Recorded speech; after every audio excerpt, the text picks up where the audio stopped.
Welcome back to Let's Talk Forestry. In this episode, we're in the county of Westmeath to talk to Olive Leavy. Olive is actively managing her family's mixed high forest under continuous cover forestry. Olive's journey to date has been filled with learning new skills and developing her knowledge in relation to CCF. Let's hear what Olive has to say about her journey to date. The best decision my parents made was to plant this. I lived in London. When I moved back, I planned to go west. My sisters live west, and I kind of thought, oh, sea, wouldn't that be amazing? Once I was here, I was like, I can't leave this.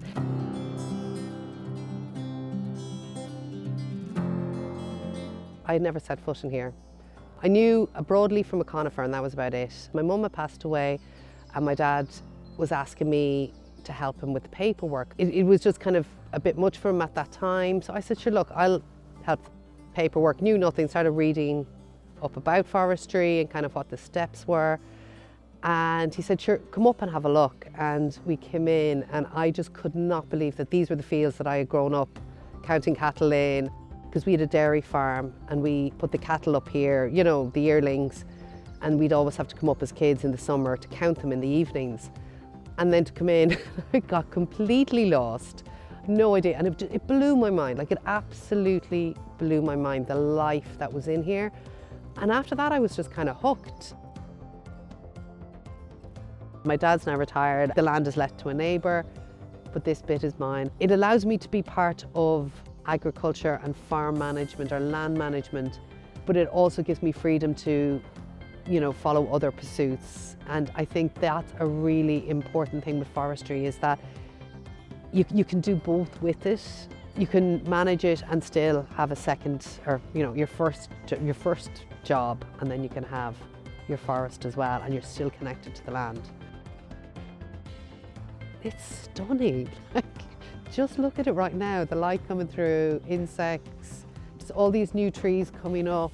I'm really lucky, I've got good regeneration from the beech, the sycamore. There's some oak coming through. So already, it's not even 25 years old, and I'm beginning to, you know, seeing this. So I am very blessed.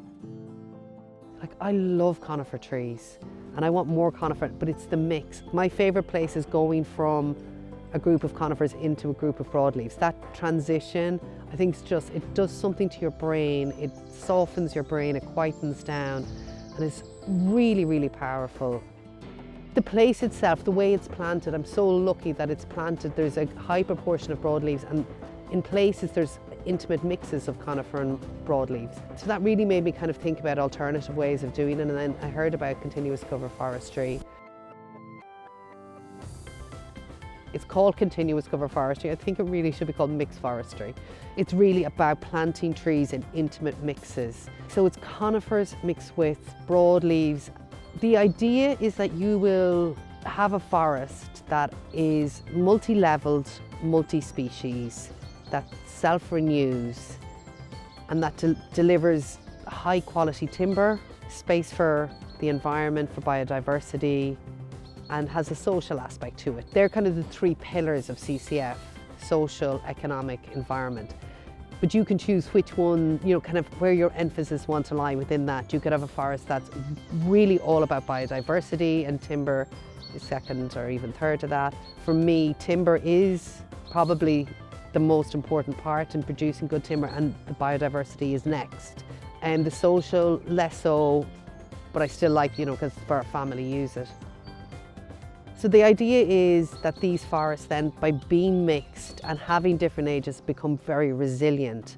So you've got better stability, you've got different root systems, you're less likely for disease to have drastic impacts. You still can get disease in, of course, everywhere can. If the trees are spread out that disease is impacting on, it's harder for it to spread quickly. Basically, you could just do like a thinning operation to take out your susceptible trees, and you still have a forest, you still have an ecosystem. You just focus on your best trees and give them the space they need and leave the rest. And who knows, maybe that really ugly bendy tree down the line could be where the value is, especially in broadleaves. It's not about sanitizing a place, it's about just focusing on quality. Don't spend money anywhere else, and just let it do what it needs to do. And you end up then with a forest that will deliver at different times. So your fast growing conifers, you'll get your return from them earlier. Then in the same space, you will also have like kind of slower growing conifers, maybe like your Douglas firs and stuff, but they'd be your next kind of return. And then you're into your broadleaves and you're getting that big return. So you're getting a way of that there'll always be trees there. Forests have to be economically viable or else we can't afford to manage them. So this way, I think the forest is dynamic and you've got return from that forest all in one. For me, that's the only thing, that's my preference. And I think we need to really drill down with forest owners before they plant, get them to think about the reasons, not just for premiums. What do they want out of this afterwards? We're missing that piece, and I think we need education at planting or before the trees go in the ground to really challenge the forest owner. Because I meet people saying, oh, I want to do it for biodiversity, and they go for native woodland. And that's fantastic. Then I'm like, well, what's going to happen when premiums run out? How are you going to manage it? It's going to cost to manage that, and haven't thought it through. There's no right or wrong, but it's just about making sure people think of forest beyond premiums. It is a permanent land use change. And I think if we get that right at the beginning, we'll start to build a culture around forestry. I found the information on the Teagasc website so useful, particularly as a complete novice, not knowing anything. I think it's done extremely well to introduce you to forestry. The next level up was through the producer group and through talking to people there. And that's something I'm very passionate about, is trying to kind of provide that kind of second step of education and that more nuanced individual through the producer group network or through forest owner groups. I think it's so powerful. And I mean, I travel now to events all around, you know, through forest owner groups and the contacts I've made. So I was very lucky that there was people in the forest owner group that were passionate about CCF. So that's where the seeds were planted. And then I heard about Pro Silva Ireland. That's an organisation, it's a charity that is focused on educating and spreading knowledge about continuous cover forestry. It's made up of forest owners, foresters, ecologists, water specialists, artists. It's a really dynamic mix of people. Pro Silva is kind of a great place, but there's a lot of information online, like Forest Europe have it, the whole Pro Silva network. So Pro Silva Ireland is part of a bigger network of 27 countries, all working with the same motivation and the same principles of forest management. And that network has brought so much knowledge to Ireland from Europe, where they're managing much more established forests than we are. But it's very interesting, they are envious of us because we can grow trees so quickly here and we're so young. And they're like, you can be so dynamic. And it really made me think, kind of, we look, I think sometimes to go over to Europe longingly at their forests, these big mature forests producing these quality beech and quality oak. And we think, oh God, like we're so far behind. But actually, we have an opportunity to really be dynamic, and we have got such good growth rates here. Like Ireland's the best place for growing trees. And if we embrace that, we can really challenge the status quo and develop incredible forests and incredible products. I think that's the other big thing. We have an opportunity to grow, to have like Irish grown timber that's just incredible. And we need to get behind that. And that's something, you know, that kind of motivates me with managing my forest this way. The first thinning on a CCF transformation is similar. It's about putting in your racks. They took out actually quite a bit because it is a first thinning. We were taking out 2 rows in places to get the machines in because the trees were very close together. And then I also had the first part of the CCF grant. So it actually was a very good return for me for that first thinning. Volume-wise, I'm very much trusting my forester. I'm happy to go slow. It's not necessarily about volume, it's about doing the best for the forest itself, and any return I can get is fantastic because I can just reinvest that. That's my objectives with this forest. I'm actually kind of looking forward to the next one. The first one I think was such an emotional, well, I have such an emotional tie to this place. Kind of just seeing a machine come in and cut trees down was very jarring, but then I now see the impact it's had, and it was so positive. For the second, we're going to be marking the trees that we want taken out, and I'm going to be marking with my forester in it. We've agreed on that. So it took a long time to get through, to get the road, to get the felling licence, to get to the first thinning. The first thinning was only carried out less than 3 years ago.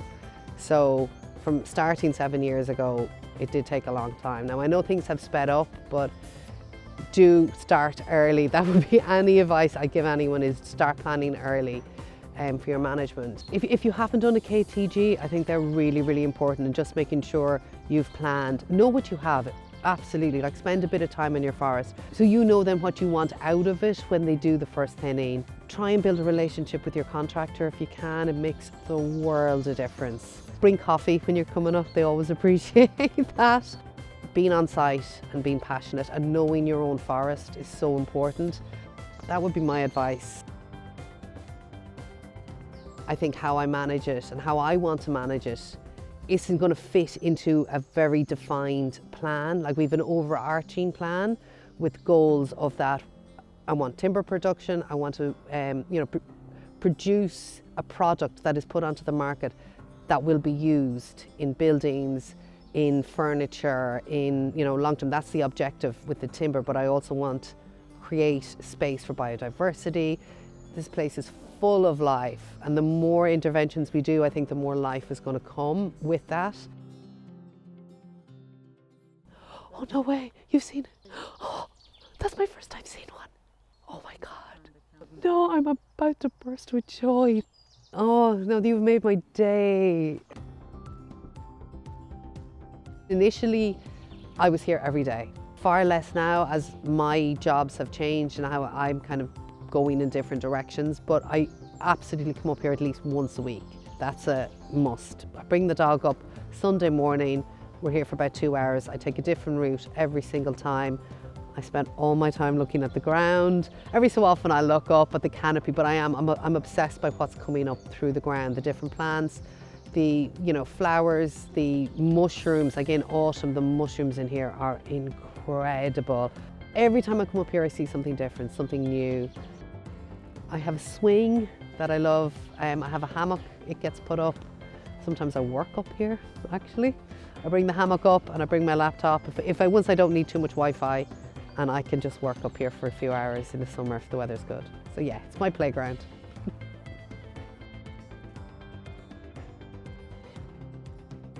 I don't have children, but my nieces and nephews, every time they come, I bring them up here. And to see them at a very young age enjoying this place, I want them to have the same passion for it. So it's about that legacy. Like, this land has been in our family for generations. It was always agriculture, except see these beech behind. These would have been planted by maybe my great-great-grandfather, I think. I'm not sure exactly. Then my grandfather planted, it was a windbreak of Sitka spruce that's still there. They're 70 years old. My mum and dad planted this bit, and now I'm under planting. And actually, when the ash came out, we took one corner and all my nieces and nephews planted. We had a day up here, so there's one corner and they planted those trees. So it's for them, and they can use that then if they need to pay for college or some other thing. And if you've got a forest that is managed around quality, then you have a really solid savings account, basically. Timber is the most easily quantified product and value that comes from a forest, but I think that that's only a tiny part of the full value, and I'd love for the other values to be recognised and rewarded. So climate, carbon. Conifer trees are fantastic at sucking up carbon. Biodiversity, space for nature, the birds. We saw a squirrel, which was for the first time. Sometimes there's hares running through, that's incredible. Water. I know people say forestry is bad for water. It's not, it's bad management of forestry.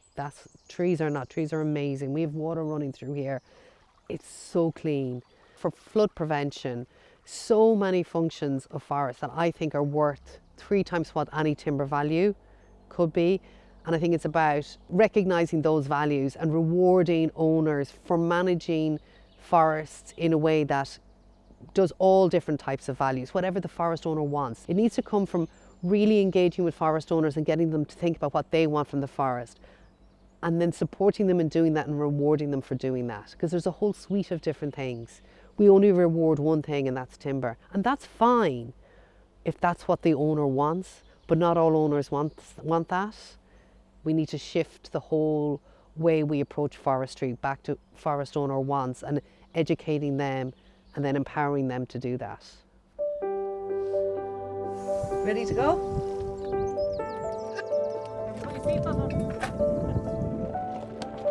That's all for this month on Let's Talk Forestry. Hope you enjoyed the video. We'll be back again next month interviewing another forest owner at a different stage in their forest life cycle. Please like, subscribe and share our videos. See you next month.